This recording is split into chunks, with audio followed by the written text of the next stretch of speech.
Your team Yes! is Zoom niya nasa likod. Yung mga hero na sinuzoom niya. Hinintay ko rin sa flash makapag-zoom pa. Pero, ang hindi na ano dito, ang hindi na biro dito is PNC. Isang talo na lang, may chance na sila mag third place dito. Whilst yung Omega, isang panalo na lang syempre. Ito na yung redemption story na ng Omega. Makakita ba tayo ng Omega Archangel? team is Pero banned. eto na nga, kasi tatanggalin na mismo ang alis ni Kelra. Talaga nga naman nakalusot lamang Your kanina. team is Matilda banned. would be prioritized to be eliminated as well. Kasi nakita natin yung vision. Alam mo naman yung, when I say vision, not totally vision for the entire map, but rather, yung mismong pag-rotate Yes. and pagtago niya. Kasi yung Soul Bloom, hindi mo kinakailangan lumapit Your mismo dun team sa is branches. banning. Rather, pag nag-Soul Bloom ka, may tao doon, kukonekta yun. Phobius, tatanggalin na rin. Most likely, for the side of TNC, ayaw nilang malimitahan yung kanilang heroes. Pwedeng pumasok ang Pakito. For that, pwede rin sila mag-Benedetta kasi wala nang guardiang may batuta na haharang if ever magsisettle sila for the type of hero na merong dashes. Ang nangyayari kasi dito, no, Bim, parang kung sa basketball, get the rebound, get the game. Sa ML naman, get Matilda, win the game to. Yun yung parang nagiging system. Kaya tinaman naman, no, unang binan agad para sa side ng Omega is yung Matilda, knowing na TNC Your ang first team pick. is At tinanggal rin nila yung Selena. Medyo machuchoke na kasi. Kung i-open nila yung Selena dito para sa side ng TNC, knowing na sila yung first pick, doon na magkakaroon ng problema. Now, for the side of TNC, ban yung Phobius, Benedetta open, Pakito open, sila yung first pick. Magbaban pa sila ng Pakito dito to make sure na para makita kung yung Omega ba ay magbaban ng Benedetta at kung hindi man nila iban yung Benedetta, mau-open for TNC. Yun yung nagiging sayaw kasi dito Nobi, parang makikita mo kung paano nila i-draft, depende kasi dun sa needs na meron sila. And prior to that pick, titingnan natin kung sino yung binan and anong bandito ng All TNC. purple! All Oo! purple ang binanat ng TNC samantalang sa ating backlines meron ng nauubo dahil sa kanyang kagustuhan. May pagkamukamba ng kanyang team. Pero eto na nga dahil tayo magbabalik. Omega Esports, magbabalad pa sila ng isa? Hindi pa nga bang pwede nilang tanggalin for the side lane? Most likely, Pakito. At yan nasabi ko na maganda yun, no, sa side ng TNC. Dalawa yung na-target nila doon. Naban nila tong Eve para sa Omega. Pero open yung Lunox ha. Lunox, yun yung prenayo pick kanina. Lunox pwede makuha. Your team is Johead banned. is open as well. Plus the Benedetta. Yes. Pwede rin naman for the side of Omega. Johead, alam na to kung sino yung gagamit. Benedetta, pwede rin nalang kunin. Kasi nga naman, most likely, TNC, tinanggal yung Phobius eh. Ganun yung balak nila. Yung mga heroes na may dashes. PNK, pwede rin for the Vision Gaming kasi wala na silang Selena. Wala na Selena. Oo, yun na lang ang pwedeng magbigay. And then Yung up Vision. kasi din galing dun sa Asong Galit. Yun yung pwedeng ibigay. Asong However, pwede, Ling daw. actually I was Johead. about to say Johead, Your pero team ang is picking. ikinagulat ko dito is the link. Ling. Napakakaga nito. Flex pick for the side of Omega Esports. It is the link. Now, it will open the Benedetta for the side of TNC naman ngayon. Benedetta, pwede na lang i-secure. Plus, or Plus, pwede rin naman, Ling, sino ba pwedeng sumabay? Roger is still open. Yes. If ever, kahit na meron na silang core hero. Pero most likely, dahil may core hero na Omega, hindi naman sila magiging greedy na kukunin yung Roger. So, sino pa nga bang pwedeng pondohan sa side ng TNC? Benedetta, PNK, pwede rin, nagagawin nilang tank. Or, Pwede na sila mag-core with Harley Harley. para kay okay. Chu. Iniisip ko rin yun, kaso kasi a little bit risky eh. Risky nga Kung lang. Harley, kasi meron Ling. Cho. Your team is So, picking. will be picked as well. This is going to be a top Cho. Actually, ano yan, Marquise is using Cho as well. Now, kasi may Benedetta ka eh. Kaya pwede rin yung sinasabi mo na, na tank to. Tank However, pwede rin kasing mag-core itong Benedetta and then Cho will be the off-laner. Now, it will depend on the necessity ng TNC at kung ano yung hindi i-ban ng Omega Esports dito. Now, si Alice is banned na. Yes. So, pwede na sila dito. Lunox has been picked. Ano ba bang hero na pwedeng gamitin dito ni Kelra? Na ano siya? Forza. Your team Forza is para kay banned. Tumax. Forza. Ito na yung second wave of ban. Sino pa nga bang pwedeng i-ban out? Well, sustainable side laners, pwede tanggalin ng Barats. Parats. Pwede rin naman tanggalin ng Export. Export. Which is surprisingly kasi hindi na pick during the first Oo nga. phase of picking. Exborg, Barats, pwede tanggalin. Pwede rin tanggalin ulit ang Uranus. Kasi nga naman, nakaka-bad trip kapag makakapasok yun. Another thing, sino pa nga ba pwedeng tanggalin for this plus damage? Kagura, Your pwede rin. team Pero is Nana, respect man, hindi na inaantay ng Omega na ilabas ng TNC yung kanilang card, ito mismo kanilang ace na Nana. Rather, tanggalin nyo na agad para wala ng problema kapag Your pumasok team itong is Link plus banned. the Eudora. Nakakagulat yun, Sila yung Eudora. nagban sa Eudora. Oo, kasi most likely, pwede silang yung gumamit ng Eudora eh. Kasi pwedeng, pag pumasok yung Johead ng naka-ejector, though meron siyang shield, haharangan mo agad with the ball of lightning. Or Your pwede rin team naman sa is Link. banned. Pero TNT ang nagtanggal for that Eudora. Plus, that Hayabusa, right now, TNC, hindi pa nila pinapakita kung ano nga ba yung magiging career nila. And even mage nila, yung panggitna para sa side ng TNC, wala pa dito. At yun naman yung tinanggal ng Omega dito, diba? Tinanggal nila yung Hayabusa na pwedeng mag-mid. Tinanggal nila syempre yung Nana na who's really playing a big part dito para sa side ng TNC. And tingnan natin na Ruby is still open. So pwede pa siyang ma-pick dito para sa magkabilang side. Yung Ruby para sa and but Your this is the team Harit. is picking. Ooh! Hari. Wow! They're choking Which up is Yellow. kanina, sila yung gumamit. Yes. Diba? Hindi naman masyado naging star for that yung paggamit dito ni Kusei. Kanina ng Harit, but still, ayaw nila nga naman nung merong tikas at sakit na idudulog ang isang Harit. Kasi maganda yung mga pasok na Harit, hindi naman nagiging kapos. Pero with that, syempre, wag na tayo magpatantos kasi Omega, kinakailangan ma-secure natin ito agad. Kasi Oo. if ever sila nga yung mananalo, dito sa dalawang team parang stress test na rin Kasi tuloy-tuloy laro. Magiging tuloy-tuloy yung laro dahil after this, magkakaroon tayo ng Grand Finals which is going to be a best of 5 series. Pero, may bumubulong. Pwede daw mag-Yuzong Your si team is Renzo. picking. Yes. At eto na nga. Which is kanina hindi naman nabanot ang Yuzong pero Hindi hindi naman. na pinik. Actually, ano lang to yung depende kasi sa pangangailangan. Now, since Yuzong has been picked dito, wala pang core itong TNC. Pwede Malabo, silang medyo malabo na talaga yung Harley dito para sa Pwede sila mag-YSS per se. Pero Claude, this is going to be the core Claude nga ba?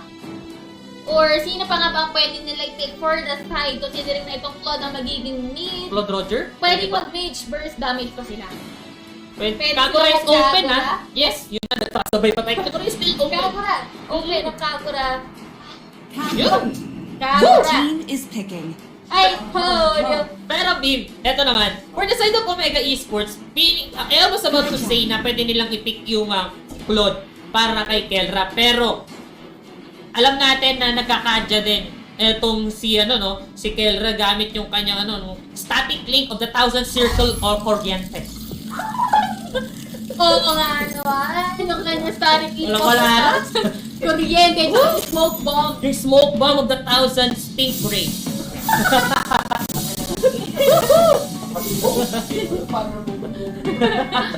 Ituloy mo yan hanggang mamaya Pero eto na nga mga kaibigan, match point for the side of Omega Esports Semifinals Best of 3 Series TNC versus Omega. Eto na nga. Usually tinatanong natin kung saan tayo, no? Doon lang kami sa doon kami sa panalo. Kasi picking yung mga heroes wise, yung pick nila, talaga namang nagamit at napili ng maayos at di na natin patatagalin to. Welcome to Game 2 ng labanan dito sa Juicy Legends Tournament 2021 Q3 and this is supervised by the Games and Amusement Board. Shoutout kay Santi Boy! Pero ito na nga dahil lahoy-lahoy. Nandito agad si Chuck, no? Nagmamarcha-marcha pero na-late ng bahagya ang ating pag-zoom out coming from the observer. Eto na nga kapag talaga mga ganung bagay, kailangan sinusum pa para talaga namang makita niya. Kasi kapag medyo malayo, maliit na. Tingnan natin ang merong pag-abang. Coming in from Y, pero tinahapon niya lang dito si Celiboy. Eto na naman yung panggulo method ng Omega Esports. Oo, syempre, yan yung talagang aasahan mo kapag ikaw ay isang Johet. Considering na si Chuck, gumagamit, may play shot, pero kung manekta lang naman kay Celiboy, hindi pa naman din yun magiging masyadong masakit at mabubuhay pa rin naman siya. The thing na kinakailangan gawin ng Johet ay mang bad trip at talagang ma-delay yung pagkuha mismo ng Claude syempre alam mo tong Claude pang late game to eh. Yes. What's more, kapag ide-deprive mo pa siya agad-agad, magkaroon ng kanyang respective buffs. At kung titignan natin, dahil napauwi etong tropa natin si Selly Boy, as of the moment, mukhang si Kel BJ, patal nga observer, no? Para makita lang natin. Yung pa-play. Oo, Ayan. Yan. Kasi ito si Kel BJ is about to get his Tempest of Plates na at pag na-kill niya itong si Locosay, makukuha niya na talaga yon. Makikita natin, humahabol, mukhang mapagbibigyan, and oh my God, that's the first blood coming in from Kel BJ. At itong si Selly Boy humahabol na. Malapit na rin siyang mag-level 4 dito. Ito yung gusto nating makita, yung unahan sa level 4 para makita natin sino yung unang magro-rotate. Kaso kasi, apart from that, si LBJ na una ng kaunti or bahagya very light. doon sa pag-take ng kanyang XP. Pero kasi, ayaw mong bigyan ng kills as early as now ang isang core hero, and that is the lane. Yes. So itong lane, makakapitalize niya yung mga ganyang potential, yung mga, pag may nakita siyang isang naliligaw, matik sisingaw yung buhay niyan. Kasi nga naman, meron siyang mga kits para makasingkwit, para makasingkwit. Oo. Pero ang kagandahan kasi dito kay Kel BJ nung kanina hindi agad siya kumuha ng orange buff niya. Pumatay muna sila doon, and that is the reason kung paano nakahabol naman etong si Selly Boy. Meron ng meron ng delay para sa side ng TNC, pero dahil dun sa kill na yun, medyo tumabla pa nga. Pero dahil first kill yun, kill or first blood yun yung naging dahilan para magkaroon siya ng mas malaki pang pera dito, and rightfully so. Nakuha niya pa nga yung turtle. Uncontested nga yung turtle na yun eh. Hindi na nagdalawang isip yung mga miyembro ng TNC para i-contest. Kasi nga naman, napapaligiran ako kayo ng Omega Esports. Ganun nga naman yung naghanap doon. Kaya LBJ, kasama yung mga tropa, andoon din, tinambangan na nga. Bago pa lumiko, kinakailangan bantayan na. Pero ito na, walang liko dahil si LBJ, from the backlines, makikipaghalinhinan yung finch points niya, kinata. Pero yun na nga, wala naman tao din doon. Still, meron pa rin naman siyang Tempest of Blades if ever magko-commit yung mga miyembro ng Omega Esports, kung pwede pa rin naman. Right now, TNC, we can clearly see na ano sila parang calculated at hindi sila pwede mag-go after yung mga emotional flashes. Pero anong mga ikaw mismo yung napalapit, sisilip ka lang naman At di na kailangan gumamit ito na ni Kelra nung kanyang ultimate. Itong paghatak sa bunot talaga of the 1,000 pulling strings dito para kay Kelra. Di niya na kailangan gamitin doon. Talagang pag-burst lang, sigurado, knowing na yung Lunox, pwede kasing mag-order of brilliance to Palace, oo. Pero grabe din talaga yung ginawa nila. And speaking of grabe, ang ganda yung bawi ni Selly Boy dito. Ganda ng pagkakakuha niya ng kanyang Claude dito. Talagang hinahabol niya. Even etong si Renjo, napansin natin kanina, medyo na nade-delay na siya, pero ngayon nakahabol na. So, kudos kay Selly Boy. Tama ka dyan. So, kinakailangan itong si Selly Boy or itong Claude, alagaan niya lang. Okay lang na wala kang support, skill, or be it, wag lang naman magkaroon ng death or manchayang PDA mo. Itong TNC, nararamdaman ko yung gusto nilang gawin, which is maging kalmado until such time na darating na yung oras para nga naman si Selly Boy or this Claude, meron na siyang damage. And with that, ano-ano na nga ba yung items na meron si Selly Boy? With that items, pupunta pa lang naman siya, magkakaroon lang siya ng DHS. And with that, mas lalong magiging masakit. Pero sabi nga naman ni LVD, ito na nga yung kaganapan na hindi natin makita dahil nandun yung sa may bandang purple buff ng TNC. At dahil nga doon, wala naman catastrophe. Yes, at bago pa naman maging TNC, eto team na to, no, kilala na natin si Chu. Isa sa mga talagang best hero niya is etong Claude. So, pwede mo siyang ma-deny ng mga ilang minuto, pero sigurado, he's been here before. Nangyari na yan sa kanya, and alam niya kung papaano babawi dito. Kaya naman, hindi tayo ganong kabado para sa nila, pero ang nakakabalang dito, uncontested. Etong Lord na to, Turtle na to rather, kasi si TNC Light Yagami mukhang wala namang balak. Tingnan mo naman, nagtayuan na silang dalawa. Dito ni Y, binato pa nga siya pabalik. So may Feathered Airstrike, pantanggal ng apoy, talagang pinalayo lang etong TNC at nag-rank up talagang literal etong buong Omega Esports with the rank up move galing sa Juicy Lemon. Pero alam mo naman kasi yung mga ganong kalkulasyon, yung sinasabi ko nga kanina, TNC, nagiging ultra kalmado. Samantalang yung mapa natin, hindi na nga gumalaw. Ayun na nga.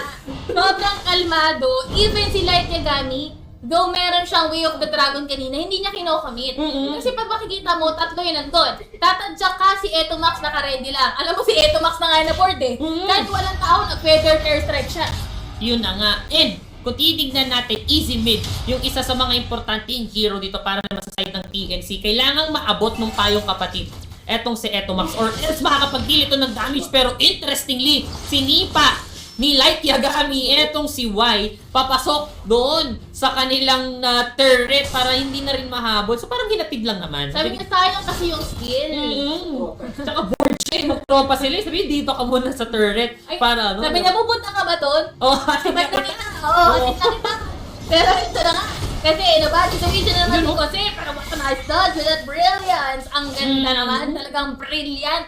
Yung pinairal nga naman nito ni Jose, pero mapipilitan muna Ito sila may pagbalik. kasi nga naman yung Torre nila dito sa mid-up lane, mukhang babakbaka na nga ng mga membro ng Omega Esports. Mhm. So, Kel VJ at si Kelra, nagtatago lang. Ito talagang KK connection, napakasakit sa ulo. Kapag kumanek kayo, kanilang pagtatanong. Wow! Pero well, pagkakang ganit ang analyze, kami, andito na, pinakapakan namin si Chaklo. Pero sabi nga naman ni Chaklo, bumalik ka muna sa tamis na kahapon na hindi na magbabalik, pero like ni kami, mamamaw, ganito. At yun na nga dalawa ang naispataran.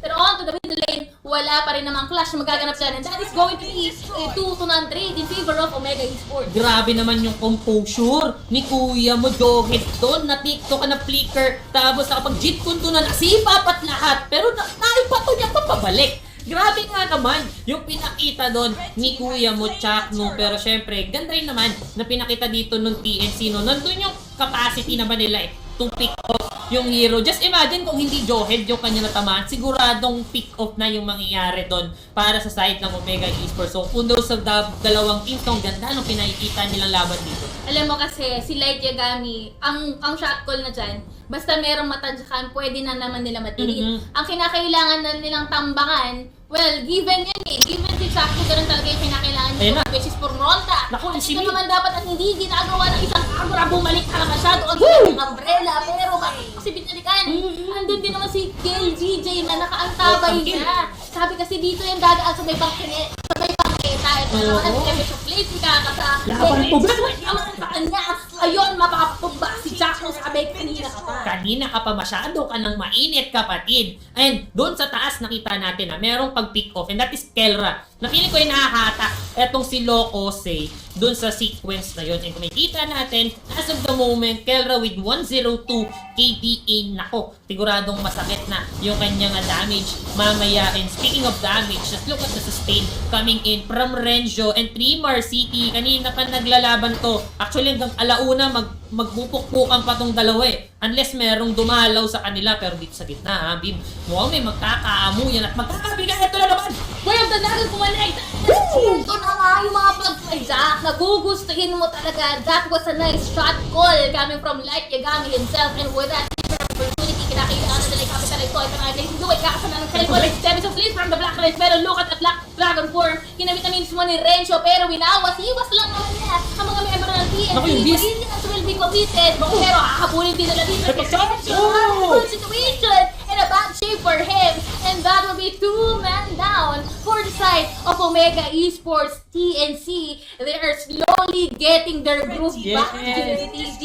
Yun isasabi natin, no, kapag etong si Light Yagami, tama yung nasipa. That is a perfect example of it. Tamang-tama yung nasipa niya. Hindi si Chakno yung nasipa niya doon. I think that is Etomax na kanyang nasipa on that skirmish. And what happened? Nakuha nila yung kill na yun. And from then on in, meron ng pag-snowball of damage. Tingnan natin dito, less than 20%, 10%, and now, nakuha na nga ng TNC. Etong Lord, speaking of paghabol, grabe naman talaga yung ginagawa ng TNC dito. Grabe talaga yung paghabol Oo. ng JM. Mainit. Tumatakbo kasi yung oras. Ito na nga, in what a nice touch. At mumuntikan niya pa makuha ang buhay ni Trimar Renzo City. dito. Alam ka para blow. Iko-commit din naman ni Trimar City. Hakabulin din sa yung isa na namamagana yung buhay doon sa Omega. Pero yun na nga lang kasi skirmish-wise, pumapalag na ang TNC.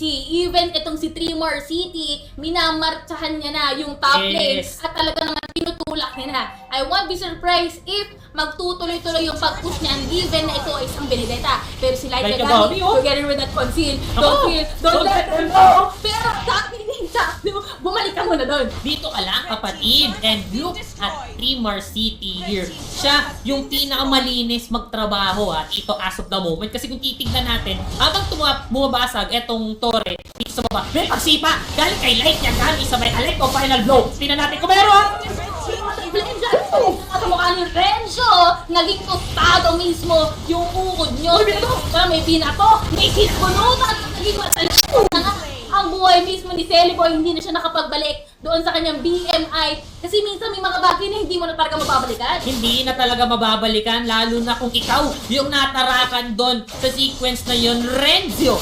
Dito sa laban na to, kanina pa sila nagsasarbo dito ni Trimar TZ, pero as of the moment, ang layo nga lang nung nangyari sa the replay here, kaya na nga, yung pagbato dito ang layo nung narating. Diretso sabay hatak, pero kung titignan natin yung Tempest of Blades, pang gulat na lang. And that replay is brought to you by Juicy Lemon. Talaga nga naman mag-win streak ka at magra-rank up ka with that calculation. Ang ganda sana nung paglapag. Alam mo yung combination ng ejector plus that divine judgment of the 1,000 troops and the lightning coming from Kelra himself. Pero right after that though, na-commit nila mismo yung ganong kabig ng mga skills kay Celiboy. After that, itong TNC, hindi sila papayag na mawala yung groove na matagal nilang in-establish.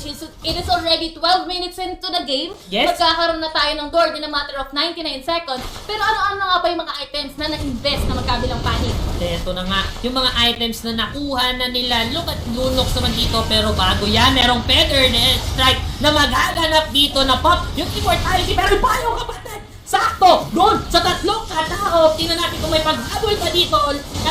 Why? Why did you do that? Bakit ka tumayo? Nawala ng buhay, hinahabol dito ni Trimar City. Akin ang syudad na ito. Pero pinatakbo lang naman niya lahat para cool. Alam mo naman kasi naligaw din si Chapno. Ang cute mo. Nung Joy, nag-1, 2, 1, 2. Para sa na to? Side na yung buhay din Na sandwich method. Yes. Nakasalubong na rin sila ni Mayor. Nararamdaman na natin si Trimar City dito Bim. Nararamdaman ko na yung kanyang pagpasok, yung kanyang connection dito sa kanyang mga teammates. Kasi kanina, it is 4 members para sa ng TNC na nagtatrabaho. Now, Trimar City, tamang push, tamang cut ng lanes, tamang kuha lang ng pera, and then at the same time, kapag meron ng pagkakataon na makapag-kill, nandun at nandun siya palagi. Talaga nga naman, no? Sabi sa'yo nila nagka-malicious lang sila. Malicious. Pero ito naman, ang babasahin naman mga members, Omega, Peter, Girl Trick will be committed. Kasi nga naman, kapag may pinabalik, kinakailangan hindi na makaulit. Para mas maganda daw ang pagbabalik, kailangan palayuin muna. Pero kung titignan natin dito, interesting para sa side ng TNC, pagkapag ng Feathered Airstrike, nag-back away sila. Technically, kung ganun din yung nangyayari, no? Minsan, isinasabay yun Pagkatapos ng Feathered Airstrike, napansin nila, wala ng SS to, doon sila magka-counter go. Ang magandang ginawa ng Omega, yes, wala tayong Feathered Airstrike, atras muna tayo dahil mahihirapan tayong sumabay dito sa TNC. Now, Feathered Airstrike is in, all of the ultimates is in para sa side ng Omega Esports. Whilst on TNC, wala pang Alecto Final Blow etong si Trimar City. And this will be vital para sa laban na to, lalo pat Luminous Lord ang pinag-aagawan.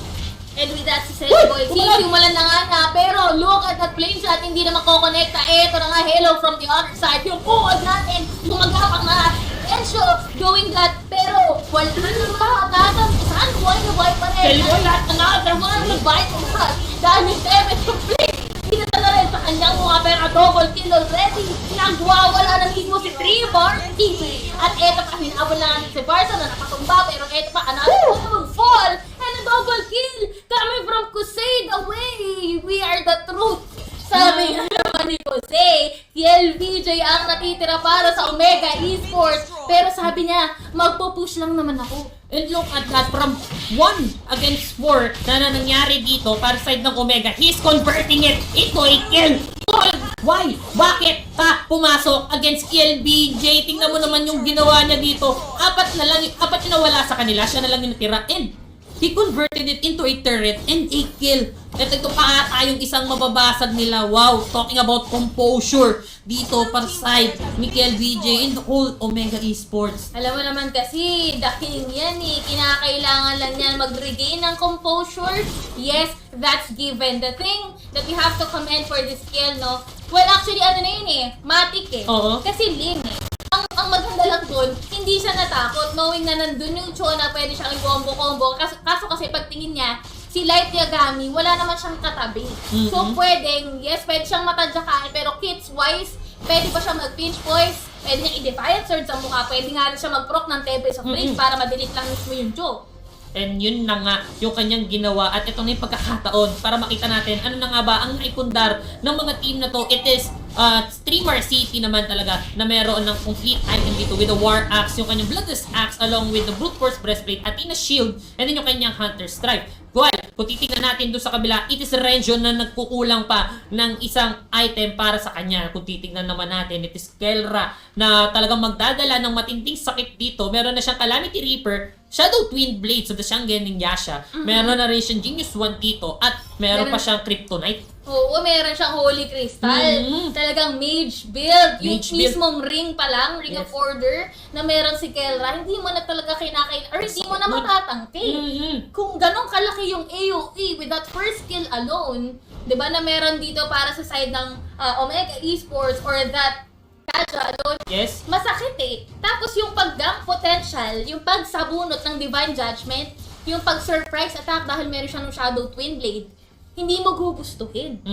At kung titignan naman natin yung lamang ng TNC dito, it is totally 1,000 lang yung lamang dito ng TNC as of the moment. Dito mo makikita na talagang dikit na dikit ang laban na to. Magkakaamuyan dito sa may Lord side. However, it is 70 seconds pa naman bago siya lumabas. Kapag merong maling hakbang ang maganap dito, siguradong merong mapagbibigyan. Pero dito, sa gitna, doon nakapwesto etong tropa nating si Y as well as etong si Etomax. Wala dyan, TNC, yung Omega. Tingnan ko, mukhang si ano ba dito, Streamer City, may kita.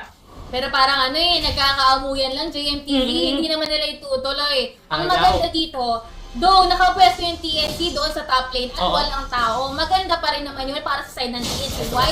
Yung Lord kasi doon din magre-respond. This is going to be a battle, itong 1v1 situation. Kel VJ versus Streamer TV. Nagano lang yan, nagpapakiramdaman kanino bang punya lang mas matalas. Pero just like that, magkaalisan din naman. Pero eto, dahil na. alam ng Omega Esports pa ng tao doon sa may bottom lane. Ngayon, bubuto tayo sa Tapos, magruta lang talaga. Si Light nag-aaral pa kanya immortality, pero tingnan mo naman yung order na kami nangyari. Eto, mga Tempest of Blades? Tempest of Blades, sinitawag. Okay. LBJ, tatakbo. Milako.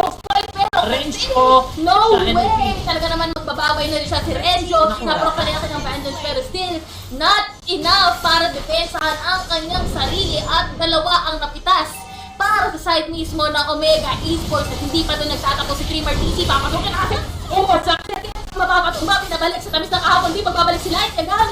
Samantalang si Katno. Buhay na buhay pa rin. BJ, ah. Si BJ, nag-recon lang naman. Kabulin na dito yung Joe. Pero si Joe, nakasakal ba yung nagsasabi sa mga karitog na mga luyin na overturn. Tempest of Blades. Sa mga sa kanya, pero yung bullet lang naman na may si Celeborn or si Uy, Ju, si Y. hinasan na nga niya. Chakno, mag-clear lang ng Nag-clear ng waves. waves. Confident siya na tanky enough. At dahil doon, uuwi muna siya kasi si Benedetta or si Streamer TC. Sinat yung wave. Iba yung ginugusto. Ang ganda rin naman talaga nung skirmish na yun na nakikita natin hand in hand, ang ganda nung bigayan. It just so happened that the damage coming in from TNC, yun talaga yung nag-matter doon sa sequence na yun. Kasi kung makikita naman natin, naibato naman nila lahat ng mga kailangan nilang ibato eh. Even yung mga big ultimates nila, naibitaw naman doon sa sequence na yun. It just so happened na lamang sa item at sa burst damage etong TNC. At talaga namang lalamang ka sa kalaban mo kapag ikaw nakainom ng Juicy Lemon. Siyempre may pag-rank up na kasama yan. Talaga magiging calculated yung mga risk ng iyong papasukan. Kahit pabutas ng karayom yan, talagang makakalkula mo Oo. kung ano yung sinulad, gaano kakapal, gaano kabilo, gaano katigas yung Yeah. kailangan mong sundan. Pero dalawa na nga ang inhibitor turrets ng napingas for the side of Mega Esports at Kitborn is already marching. Abante at Abante Pedro Earthquake sa Kineto Max, pero unang tutumba with the proper immortality nga naman Jack Long sa katanay si Kena Dragon Dance. Ay, Dragon Dance talaga ang inaantay natin. KLBJ, buhay na buhay pa rin. Patay. May pabalik. Intelligent pero ang pinamit si Jack Long, pero yung mga Power. miyembro ng TNT nagka-power lang na lang. And there you have it for the series number 3 dahil magkakaroon tayo ng game